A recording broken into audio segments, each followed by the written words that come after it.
कैलास तुमचं या चॅनलवर तुमचे स्वागत आहे. ना बदला सूरज ना बदला ना बदला समा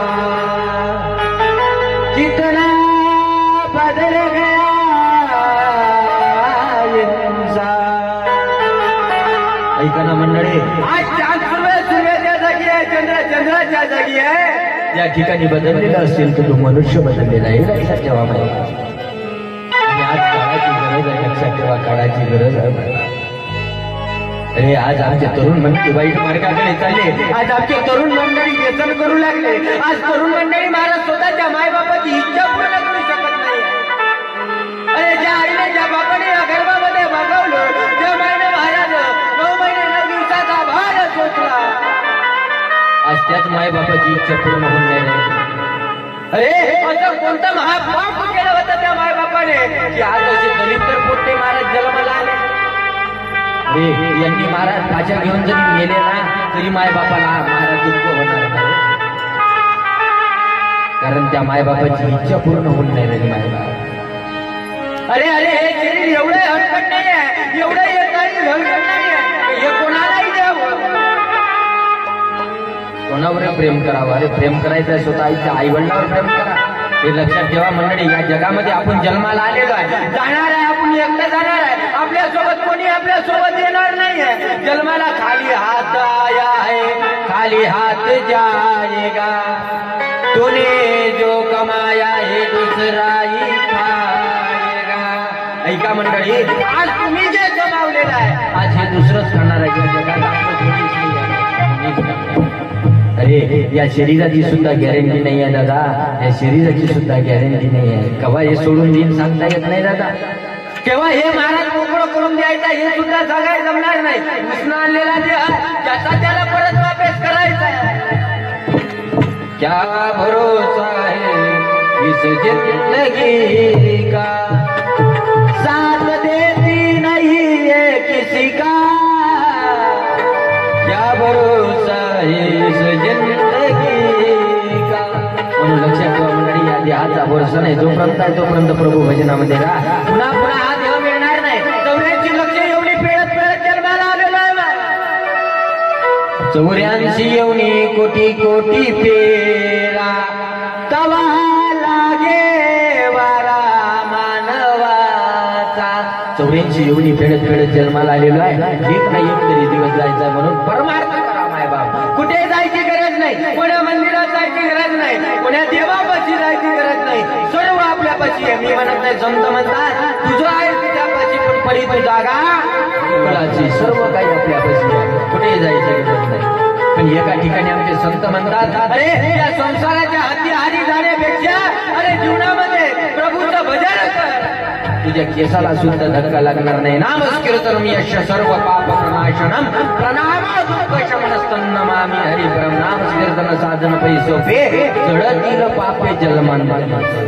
एका जन्माचं 2 जन्माचं नाही तर अनेक जन्माचं पाप भस्म करण्याची ताकद महाराज नामामध्ये आहे. घेता नाम विठोबाचे पर्वत जडतील पापाचे. पापाचं भस्म करण्याची ताकद महाराज नामामध्ये. अरे 12 तास आहे, 12 तासातले 10 तास संसारात घालवा आणि 2 तास परमार्थात घालवा लागतात.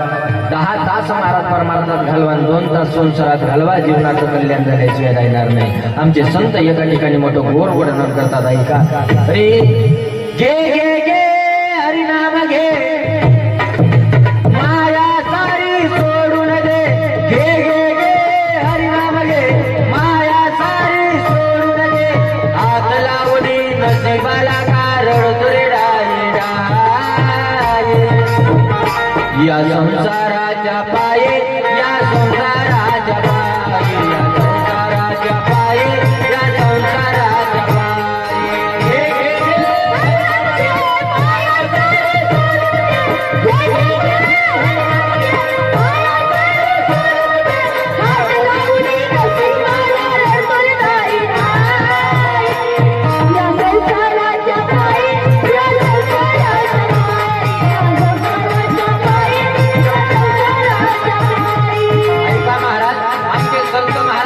पुढे अजून पोर वर्णन करतात. काय म्हणतात माहिती आहे का? तो म्हणशील बायको पोर हे तुझ्या मागची चोर, तो म्हणशील बायको पोर हे तुझ्या मागची चोर, तो मेल्यावर ते तुझ्या डोक्यावर फोडतील कापर, तो मेल्यावर ते तुझ्या डोक्यावर फोडतील कापर.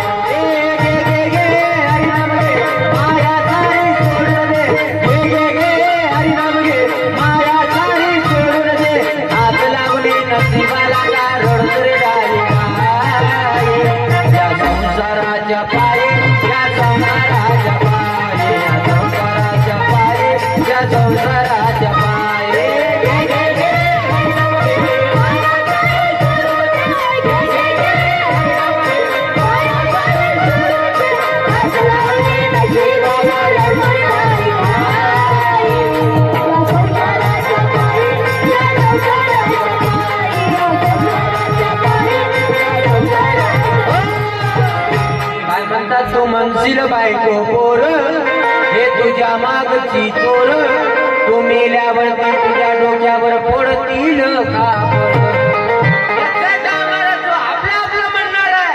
एक ना एक दिवस तरी त्याच्या सोबत महार त्याच्या डोक्यावर कापड फोडणार हे लक्षात ठेवा. म्हणून या जगात आपलं कोणी नाही आहे. या जगात आपलासा असणारा असेल तर तो विश्वाचा मालक आहे, त्याला आपलंसं करा. आपुला तो एक देव करून घ्या, तेने बिना जीवा सुख, या जीवाला सुख प्राप्त करायचं असेल त्या भगवंताला आपलं करा. कारण या जगामध्ये आपलं कोणी नाही. नाही रे नाही कुणाचे कोणी, बहीण कुणाची भाऊ कुणाचा, कोण कुणाचे सगळे सोय रे. जगात आपलं कोणी नाही, कोणाची बहीण नाही, कुणाचा भाऊ नाही, कोणी कुणाचं नाही. म्हणून लक्षात ठेवा आपलं सो असणार आहे तो भगवान परमात्मा, त्याला या हृदयामध्ये स्थापित करा आणि त्या भगवंताला प्रार्थना करा. रोज भगवंताचं नामस्मरण करा, जीवनाचं नक्की कल्याण होईल माय.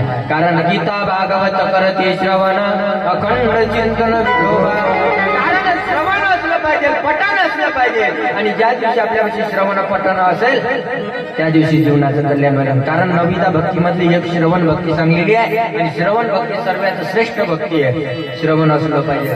महाराज इकडून ऐकायचं तिकडून सोडायचं नाही, काहीतरी त्याच्यातला गाभा घेतला पाहिजे आणि जीवनाचं कल्याण केलं पाहिजे महाराज. म्हणून त्या जगदंबा आईला नवस केला होता, आई रेणुका मातेला नवस केला होता. आई माझ्या जर नवऱ्याला दारू सोडली तुम्ही तुझ्या मंदिरामध्ये कशा करता? नवस फेडण्याकरता. म्हणून ज्याला उठायचं असेल ते उठून जा, ज्याला नसून उठायचं ते आता तिथं थांबून राहा. मी 10 मिनिटात घरून सोडतो आणि तुम्ही जर उठून गेले तर लक्षात ठेवा पुढच्या जन्मात तुम्ही मेलके व्हाल आणि उद्या सकाळी तुमच्या डोक्यात उवा होती. म्हणून कोणीच उठून जाऊ नका. रेणुका आईचं लक्ष मोठं खराब आहे बरं का. आणि तुमच्या गावचं कुळदैवत वैद्य रेणुका माता होय ना, होय ना.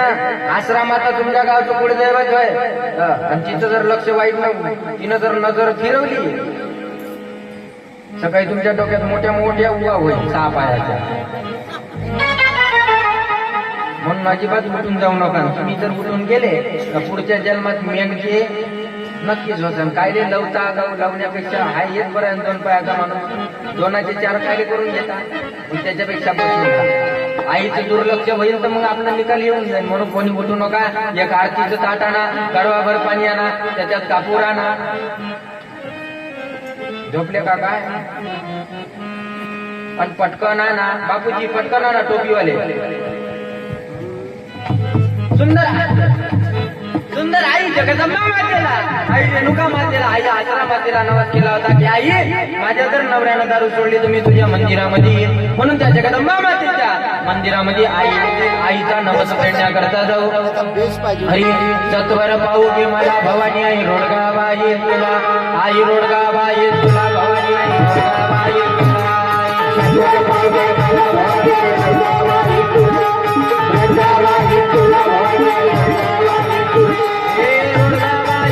भवानी आई रोडगा बाई तुला, रोडगा बाई तुला, भवानी